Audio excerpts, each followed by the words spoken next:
बूढ़ा पहुँचे तो आप लोग खुद अपने देख रहे हैं कि जीविका की दीदियों के द्वारा यहाँ पर समाधान केंद्र का शुभारंभ हुआ है और समाधान केंद्र के माध्यम से जो भी गांव से जीविका के हों या जीविका से इतर हों, जो लोग सरकारी योजना के बारे में जानना चाहते हैं, सरकारी योजना का लाभ लेना चाहते हैं, वो समाधान केंद्र पर आके वो ले सकते हैं। और समाधान केंद्र के द्वारा संबंधित अधिकारियों को जो लोग आएंगे, लाभुक आएंगे, उनको बताया जाएगा कि किस तरह से करना है और अधिकारियों को क्या इस पर निर्णय लेना है। तो ये सारी जानकारी योजनाओं के बारे में राज्य सरकार हो, केंद्र सरकार हो या ब्लॉक का स्तर से जो भी योजनाएं चलती उसकी जानकारी इसके माध्यम से लोगों को दिया जाएगा।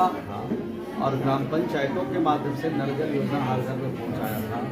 कहीं नल टूट गए हैं, कहीं पाइप खराब हो गए हैं, कहीं बोरिंग खराब हो गया है, कहीं मोटर जल गया है। इन सारी योजनाओं को सामूहिक रूप से पीएचडी डिपार्टमेंट को दिया गया है, वो इस पर काम कर रहा है और जल्द ही जो आपकी समस्या है उसका हल निकल जाएगा। और जो जीविका से नहीं जुड़े हुए हैं, अगर वो इस काउंटर पर आएंगे और उससे कुछ जानना चाहेंगे तो हमारी जीविका की दीदी यहाँ बताएंगे कि मुख्यमंत्री आवास लेने का क्या तरीका है, ये वृद्धा पेंशन लेने का क्या तरीका है, विधवा पेंशन लेने का क्या तरीका है, ये सारी चीज़ों के बारे में यहाँ पर जानकारी मिले। बिहार के परिप्रेक्ष्य में काम करते हैं और आपने देखा होगा कि अभी जाति आधारित गणना कराई गई बिहार में और जातिगत जो गणना कराई गई बिहार में उसमें 94 लाख ऐसे परिवार सामने आया है जिसके घर में कोई रोजगार नहीं है और न उसके पास नौकरी है।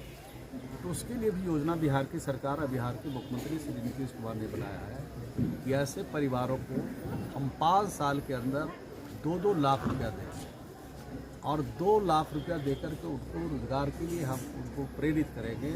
और बैंकों से भी और पैसा वो लेना चाहे तो बैंकों से भी पैसा उनको दिला करके रोजगार खड़ा करने की दिशा में पहल की जाएगी 5 साल के अंदर, फेज बाई फेज।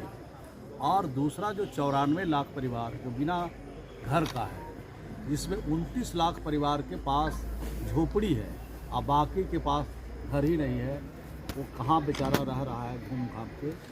तो 94 लाख परिवार को 5 साल में हम घर भी देना चाहते हैं और लगभग ये 94 लाख परिवार को राज्य के खजाने से अगर घर देंगे तो 1,20,000 रुपया और ज़मीन नहीं है तो 1 लाख रुपया ज़मीन खरीदने के लिए 12,000 रुपया शौचालय बनाने के लिए हम लोग देंगे। ऐसे तो मुख्यमंत्री ने कहा है कि अगर बिहार को विशेष राज्य का दर्जा मिल जाए ये 2 साल में हम इसकी ये समस्या का हल करेंगे। अब तो हम इतना डिटेल पढ़ के आते तो सब बता देते। तो सर आप ही से सवाल पूछें। हाँ, हमसे सवाल पूछ रहे हैं कि डिटेल सवाल ना पूछ रहे हैं, स्पेसिफिक हमारे डिपार्टमेंट का सवाल पूछे तो बता दें। कहने का मतलब ये बिहार कहाँ से कहाँ पहुँच गया। अब आप कह रहे हैं कि खाली हमारा सीमांचल चलिए सर, देखिए पटना न पूरा कहीं विकास नहीं है। कोई जिला है जहाँ मेडिकल कॉलेज नहीं बन रहा है, कोई जिला है जहाँ इंजीनियरिंग कॉलेज नहीं बन रहा है, कोई जिला है जहाँ पॉलिटेक्निक कॉलेज नहीं है, कोई जिला है जहाँ नर्सिंग कॉलेज नहीं है। ये कौन कॉलेज है? हार्टिकल्चर कॉलेज है कि नहीं है? चाय का फैक्ट्री कहाँ है? हमारा ग्रामीण विकास का किशनगंज में हमने लगाया, हो रहा है।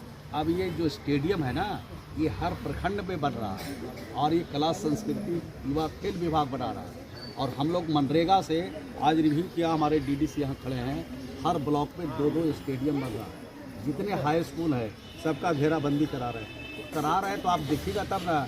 आप देख रहे हैं हरा चश्मा से तो हरा दिखेगा, आप देखिएगा काला चश्मा से तो काला दिखेगा, अब बिना चश्मा लगाया दिखेगा तो सब कुछ अच्छा दिखेगा। धन्यवाद। इसमें ज़मीन नहीं मिलता है, ज़मीन के नियम बने हुए हैं। ब्लॉक कैंपस में 2 ही आदमी को ज़मीन देते हैं, एक देते हैं पावर सब स्टेशन के लिए और दूसरा देते हैं थाना के लिए। तीसरा देने का राइट नहीं है, पावर नहीं है, नियम में नहीं है। को यहाँ बना दीजिए, को यहाँ बना दीजिए, एक नजरी नक्शा बना के प्लान कर दीजिए कि जो बने भाई ढंग से बने। सर क्या चाहिए है? अब देखिए नहीं ब्लॉक है कैसा जर्जर, ठीक कराना चाहिए, नया बनाना चाहिए। अब तो धीरे धीरे न बने।